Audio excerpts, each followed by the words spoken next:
हाय दोस्तों, कैसे हो आप सभी। हम तो रेगुलर पूछते हैं कि आप कैसे हो। उम्मीद करता हूँ कि आप सभी लोग बहुत ही अच्छे होंगे। देखो, इसके पहले हमने एक्सरसाइज नंबर 1.2 तक अच्छी तरीके से कंप्लीट कर लिया। बच्चों, आपके लिए बहुत ही नया है। आप 8th क्लास में थे, वहां पे आपका जो मैथ्स था और 9th का जो मैथ्स आया बिल्कुल भी अलग है। अगर आप देख रहे होंगे तो प्रदीप सर भी अलजेब्रा का पार्ट बहुत ही सिंपल करके आपको दे रहे हैं, एंड ज्योमेट्री का पार्ट भी मैं जहां तक मुझसे कोशिश हो रहा है मैं करते जा रहा हूँ सिंपल। और जहां तक मैं बोल रहा हूँ कि जहां अगर मैंने जो जो बताया, अगर आप रेगुलर अच्छे से लेक्चर देखते जा रहे होंगे तो बहुत ही आपको ईजी लगते जा रहा होगा। तो 2 एक्सरसाइज बहुत ही आप अच्छे से सॉल्व कर रहे होंगे।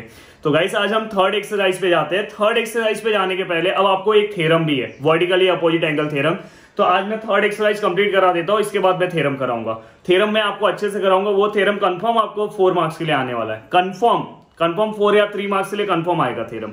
तो वो एक थ्योरम है। थ्योरम अभी तक आपने कभी सॉल्व नहीं किया, तो इसलिए मैंने सोचा कि पहले 1.3 एक्सरसाइज कंप्लीट करा दूं, फिर बाद में इस लेसन का एक थ्योरम है वो हम आराम से करेंगे। तो थ्योरम से रिलेटेड, थ्योरम में क्या होता है, पोस्टुलेट होते हैं, गिवन होता है, वो सब उसमें ही बताऊंगा। तो गाइस, 1.3 एक्सरसाइज में 2 तरह के क्वेश्चन है। जो पहला क्वेश्चन है, अब देखो क्वेश्चन मैंने यहाँ पे बस लिखा है। क्वेश्चन जो आपका फर्स्ट है, फर्स्ट क्वेश्चन के अंदर आपको दिया है, वेट मैं क्वेश्चन रीड करता हूं। हाँ, write the following statement in if then form. If then, अगर स्टेटमेंट के अंदर इफ देन आता है, अगर स्टेटमेंट के अंदर इफ देन आता है, क्या आता है, इफ देन, क्या आता है, इफ और देन आता है। आपने कभी देखा होगा ना कोई भी स्टेटमेंट, इफ अगर ऐसा हुआ तो, अगर ऐसा हुआ तो, इफ देन कंडीशनल स्टेटमेंट। क्या बोलते हैं उसको, कंडीशन बोलते हैं। अगर ऐसा हुआ तो मैं ऐसा करूंगा। अगर छोटे मैम बोलते हैं ना, मम्मी अगर तू मेरे को बिस्किट देगी ना, अगर मेरे को चॉकलेट देगी ना, तो ही मैं पढ़ाई करूंगा। तो अगर तू देगी तो ही मैं पढ़ाई करूंगा। तो कंडीशन है, हम कंडीशन देते हैं, मम्मी को कंडीशन देते हैं। अगर तू मेरे को मारेगी नहीं ना तो मैं खाना खा जाऊंगा, ऐसे हम बोलते हैं। अगर खाना खाते टाइम हम बिना मतलब का नौटंकी करते हैं, नहीं मैं नहीं खाऊंगा, ये करूंगा, तो ये कंडीशन हम देते हैं। तो कंडीशनल स्टेटमेंट, तो याद रखना ये कौन सा स्टेटमेंट है, कंडीशनल। आपको एग्जाम में वो भी नहीं आएगा कि स्टेटमेंट कौन सा है। अब देखो, आपके बुक में लिखा हुआ है, इसलिए मैंने यहाँ पे लिख के दिया है। आपको यहाँ पे मैंने कुछ लिखा है, आपको यहाँ पे मैंने लिखा है इफ और देन। इफ को हम क्या बोलते हैं, एंटीसीडेंट। क्या हम बोलते हैं, एंटीसीडेंट। क्या बोलते हैं, एंटीसीडेंट। और हम देन को क्या बोलते हैं, कॉन्सिक्वेंट। क्या हम बोलते हैं, कॉन्सिक्वेंट। अगर आपको किसी ने पूछा तो आपको पता होना चाहिए। इफ को हम क्या बोलते हैं, एंटीसीडेंट, और हम देन को क्या बोलते हैं, कॉन्सिक्वेंट। तो गाइस, ये आपको बस पता होना चाहिए टर्म्स, इफ और देन को हम क्या बोलते हैं, और बाकी आपको कुछ मतलब नहीं है। अब देखो, ये जो स्टेटमेंट दिया है, ये तीनों के तीनों स्टेटमेंट को आपको इफ और देन में कन्वर्ट करना है। इसके अंदर इफ और देन। अब देखो, आपको इंग्लिश ग्रामर की तरह नहीं जाना है, आपको मैथ्स की तरह सीखना है। थोड़ा बहुत स्टेटमेंट में आप थोड़ा चेंजेस करोगे तो भी चलेगा। तो मैं कोशिश करूंगा आपको बहुत ही इजी बताऊं, समझ में। उसमें थोड़ा ग्रामर का थोड़ा बहुत इधर उधर मिस्टेक होगा, क्योंकि मेरा लेवल ये रहेगा कि छोटे से छोटे बच्चों को समझ में आए। ज्यादा मैं इसे कॉम्प्लिकेटेड नहीं बनाऊंगा, तो आपको भी मार्क्स मिलेगा। आपको ज्यादा कॉम्प्लिकेटेड नहीं बनाना। तो फर्स्ट, सेकेंड, थर्ड। देखो, सबसे पहले आपको ना चेक करना है क्वेश्चन के अंदर इफ देन। जब भी आप कन्वर्ट करते हो तो आपको चेक करना है कि इसके अंदर कौन सा कोऑर्डिनेटर दिया है। देखो, यहाँ पे कुछ दिया होगा, यहाँ पे पैरेललोग्राम दिया है, यहाँ पे रेक्टेंगल दिया है, कहीं पे रोम्बस दिया होगा। सॉल्व एग्जांपल में एक है, वहां पे रोम्बस दिया है, वो भी मैं आपको बताऊंगा। तो ऐसे अलग अलग यहाँ पे दिए। तो आपको सबसे पहले तो आप क्या बोलोगे, if a given quadrilateral is a parallelogram. If a given quadrilateral is a parallelogram, क्या लिखा था, opposite angle of a parallelogram are congruent. मैंने क्या लिखा, if a given quadrilateral is a parallelogram, then मैंने क्या लिखा, अभी तक बस इससे रिलेटेड लाइन लिखा, if a given quadrilateral is a parallelogram। if a given quadrilateral मतलब जो quadrilateral दिया है अगर वो parallelogram रहा, if a given quadrilateral is a parallelogram, if a given quadrilateral is a parallelogram, then its opposite angles are congruent। समझ में। आपने एक्स्ट्रा क्या लिखा, बताओ आपने एक्स्ट्रा क्या लिखा, मैंने क्या बताया, बताओ। वैसे यहां पे क्या बनाओगे, if given quadrilateral is a rectangle, then its diagonals are congruent. समझ में। आप बना ले रहे हो कि नहीं स्टेटमेंट। देखो यहां पे मैं बता रहा हूं, इफ क्या है,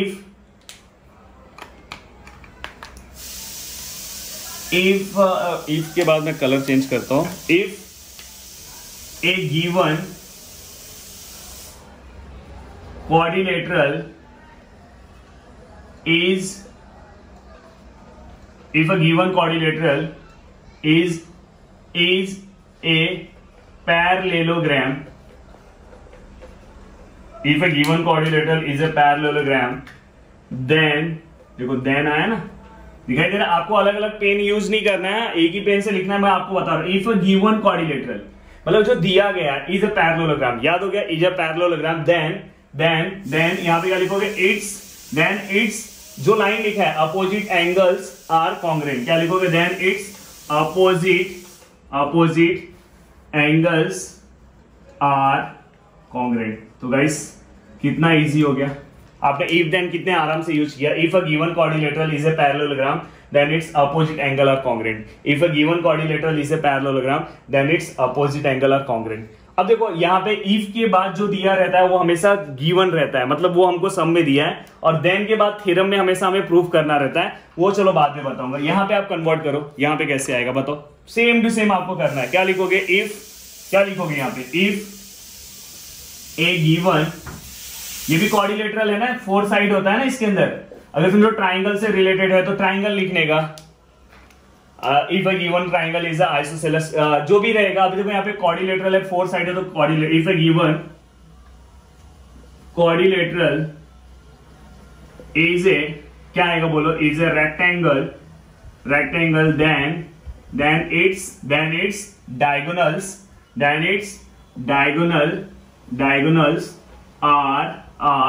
आर कॉन्ग्रुएंट।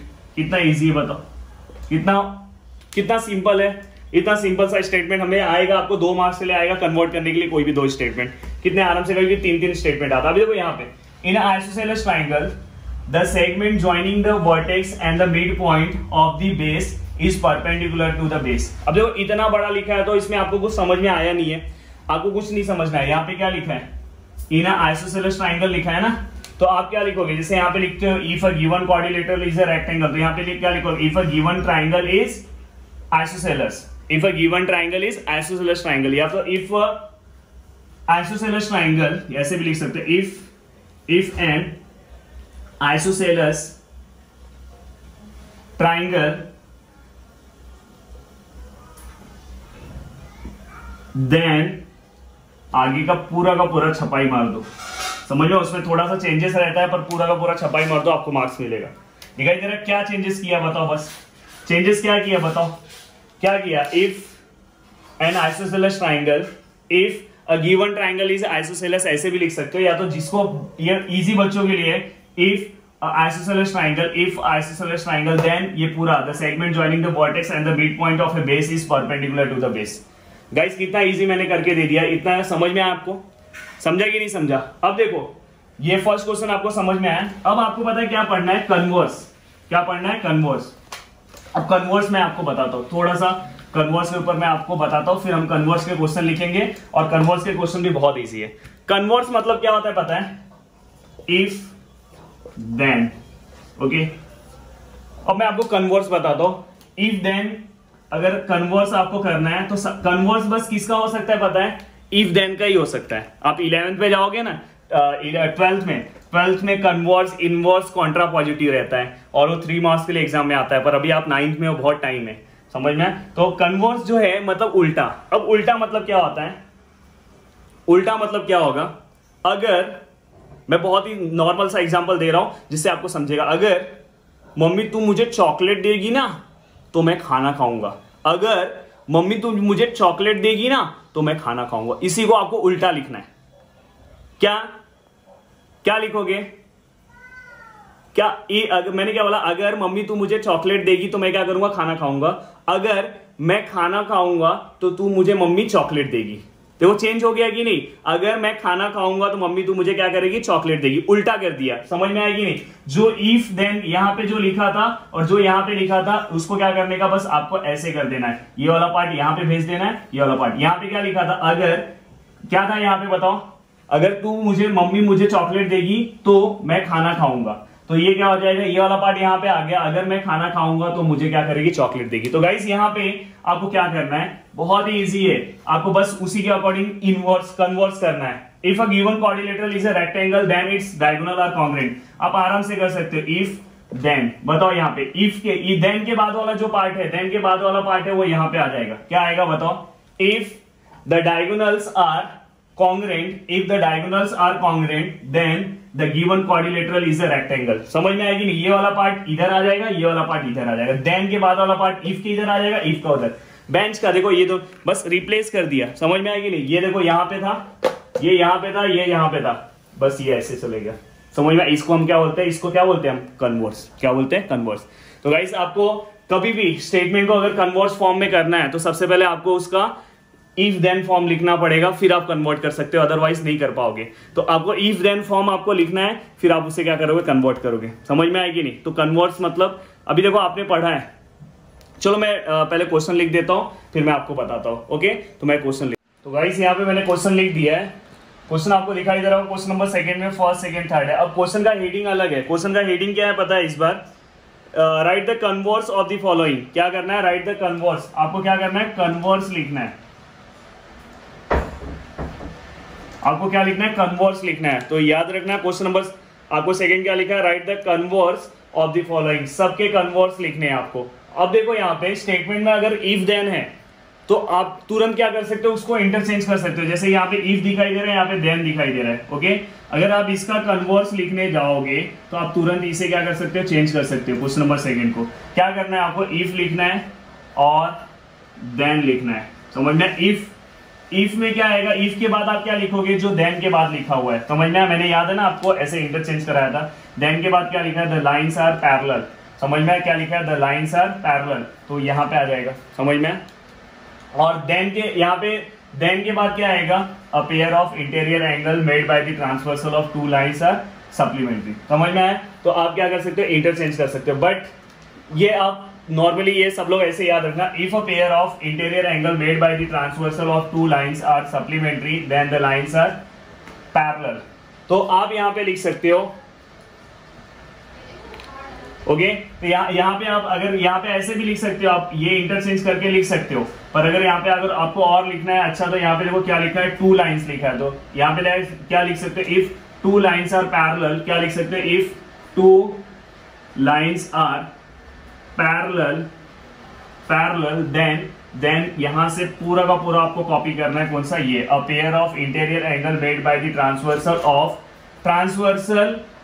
Of lines. यहाँ पे आपको टू नहीं लिखना है। अगर आपने टू यहाँ पे लिखा, अगर टू यहाँ नहीं लिखा तो वहां पे लिखो आप लाइन्स आर सप्लीमेंट्री। तो गाइस समझ में आ रहा है, ये वाला पार्ट आपको यहाँ पे लिखना है और बाकी का इफ के बाद वाला पार्ट को आपको इंटरचेंज करना है।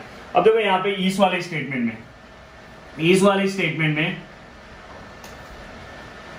कन्वर्स आप डायरेक्ट नहीं लिख सकते। आपको सबसे पहले क्या करना रहेगा, इफ देन में स्टेटमेंट को कन्वर्ट करना है, बाद में मैं कन्वर्स लिखूंगा। तो देखो इसका इफ देन कैसे आएगा, the diagonal of a rectangle are congruent आता है, आपने पहले ही किया, इसके पहले ही अभी जस्ट किया। क्या आएगा बताओ, if a given quadrilateral is a rectangle then its diagonals are क्या आएगा, कॉन्ग्रुएंट। ओके, ये तो आपने एक स्टेटमेंट कन्वर्ट किया, ये आपका आंसर नहीं है, ये आंसर नहीं है आपका। समझ में, आप आंसर लिख रहे हो। अब देखो आंसर में आप क्या लिखोगे, कन्वर्स। क्या लिखोगे, कन्वर्स। अब कन्वर्स फॉर्म क्या आएगा, ये आप रफ में लिखना। ये वाला पार्ट आप कहां पे लिखोगे, रफ में लिखोगे, सामने मत लिखना, आप पीछे लिख लेना। अब देखो आपको कन्वर्स बहुत ही इजी करने आएगा। इफ लिखोगे और यहाँ पे क्या लिखोगे, देन क्या लिखोगे, if its diagonal are congruent मत लिखना, इफ द क्या लिखोगे, if diagonals are congruent then दिखाई दे रहा है, इफ के बाद वाला देखो देन, और यहाँ पे इफ है, देन के बाद वाला सब आपको कहां पे लिखना है, इफ में लिखना है। If the diagonal are congruent then क्या लिखोगे, a given quadrilateral is a rectangle. समझ में आया, a given quadrilateral is a rectangle. तो गाइस कन्वर्ट करने आएगा, आपको समझ में आया कन्वर्स मतलब जो देन के बाद दिया है उसको इफ की जगह पे लिखना है और इफ के बाद वाला देन की जगह पे। तो ये दो तो बहुत ही ईजी है। अब देखो बस यही वाला एक पार्ट है जो थोड़ा सा अलग है, इसमें इफ देन आपको दिखाई नहीं देगा और ये इस तरह का स्टेटमेंट भी नहीं दिखाई देगा, बट यहाँ पे कुछ दिया है, the alternate angle formed by two parallel lines and their transversal are congruent। हमेशा याद रखने का, पैरेलल लाइंस मतलब वो कुछ देन के बाद ही आएगा। देखो दिखाई दे रहा है यहाँ पे टू पैरेलल लाइन दिखाई दे रहा है, तो आप कैसे लिखोगे इस वाले स्टेटमेंट को, क्या लिखोगे, if the alternate angle form by two lines, parallel मत लिखना, वो देन के बाद लिखेंगे, two lines and their transversal are congruent then the line are parallel. समझ में? Then the lines are parallel. समझ में? इफ, देखो मैं लिख रहा हूं, इफ अल्टरनेट एंगल्स फॉर्म, या तो मेड लिखोगे, फॉर्म बाय टू लाइन्स, देखो मैं यहां पे पैरेलल नहीं लिख रहा हूं, एंड देयर ट्रांसवर्सल, समझ जाना थोड़ा सा, या लिख के दो अच्छे से, ट्रांसवर्सल आर कॉन्ग्रुएंट। समझ में? इफ, देखो पूरा का पूरा सेम लिखा हो, इफ अल्टरनेट एंगल, यहां पे लिखना if the alternate angles form by, made by भी लिख सकते हो, two lines and their transversal are congruent then देखो मैंने यहां पे देन लिखा है, देन द लाइन्स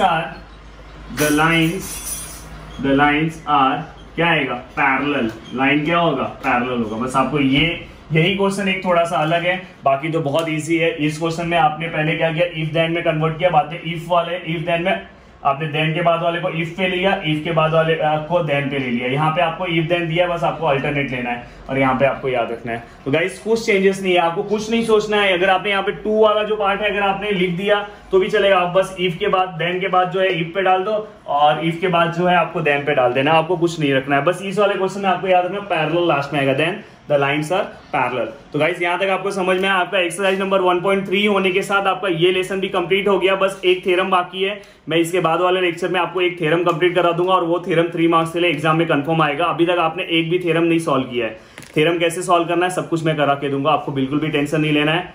और अगर ये जैसे वीडियो मेरा खत्म होगा, वीडियो खत्म होने के बाद मैं आपको एक क्वेश्चन देता हूँ, ठीक है? जो आपके बुक का क्वेश्चन है वैसा ही क्वेश्चन देता हूँ कि आपको एग्जाम में वो भी आ सकता है। देखो आपको क्वेश्चन दे रहा हूँ,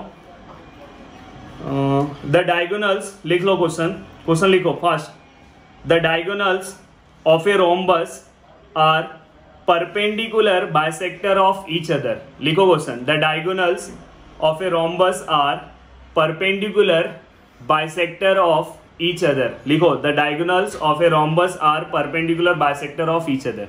The diagonal of a rhombus are perpendicular bisector of each other। The diagonals of a rectangle are congruent, तो वैसी है the diagonals of a rhombus are perpendicular bisector of each other। आपको क्या करना है पता, उसका if then बनाना है और कन्वर्स भी बनाना है। if then आप आराम से बना सकते हो, if a given quadrilateral, rhombus भी के भी 4 साइड होते हैं, if a given quadrilateral is a rhombus then it's क्या बोला है आपको वहां पे, बाइसेक्टर बोला है ना, देन इट्स सॉरी डायगोनल बोला है, then its diagonal are perpendicular bisector of each other, और बाद में उसका कन्वर्स आपको बनाना है। ये आपको कमेंट्स में इसका आंसर लिखना है जो मैंने क्वेश्चन दिया है। मैं चेक करूंगा कि जितने लोग वीडियो देख रहे हैं सबको लिखना है, आपको कमेंट्स में क्या करना है, इसके आंसर लिखना है। मैं लास्ट में चेक करने वाला हूं कि कितने लोगों ने आंसर लिखा।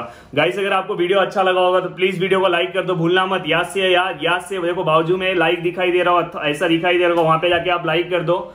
और अगर आपको अच्छा लगता होगा तो वीडियो के नीचे आप तो एक आंसर लिखने वाले ही हो। अगर आपको अच्छा लग रहा होगा लेक्चर तो प्लीज वीडियो के नीचे एक अच्छा सा कमेंट्स करना, प्यारा सा, कि हमें भी बहुत ही अच्छा लगे और कि हमें ऐसा लगे कि सच में जो हम मेहनत कर रहे हैं कहीं ना कहीं आपको, क्योंकि ये वाला पार्ट ना है बहुत ईजी पर बहुत डिफिकल्ट लगता है। अगर मैं देखो आपको कितना ईजी करके दिया, और जितना ज्यादा हो इस वीडियो को आप शेयर करो। अगर आपने चैनल को अभी भी सब्सक्राइब नहीं किया है, बस आप देख रहे हो तो प्लीज चैनल को सब्सक्राइब कर दो। Thank you so much guys, फिर से हम मिलेंगे। Thank you.